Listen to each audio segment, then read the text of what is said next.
Hi, my name is Karen Manuel, and I'm going to be speaking to you today about atrial fibrillation.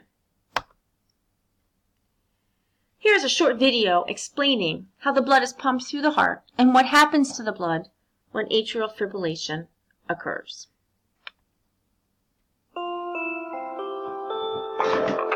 Your heart is the muscle that pumps blood around your body. It's made up of 4 chambers, 2 at the top called the atria, and 2 at the bottom called the ventricles. Your sinus node sends out electrical impulses. Atrial fibrillation, or AF for short, is when other areas of the atria send out electrical impulses too. These irregular impulses cause the atria to twitch.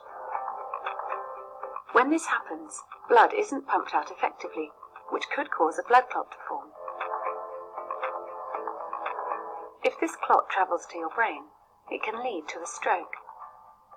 When your heart isn't pumping blood properly, it can lead to symptoms such as tiredness, dizziness, or feeling faint, shortness of breath, or palpitations. How AF affects you will determine the treatment you need.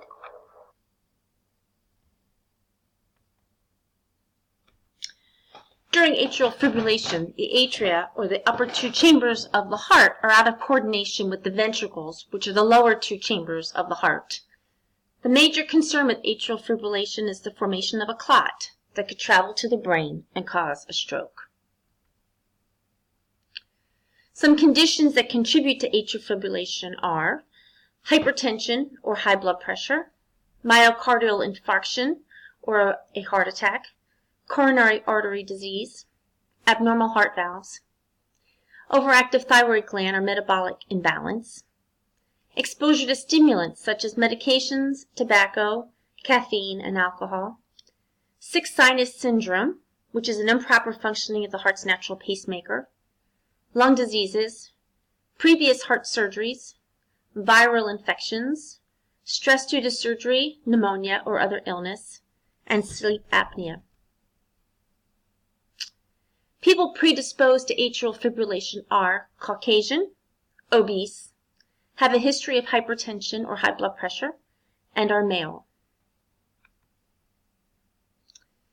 Atrial fibrillation is diagnosed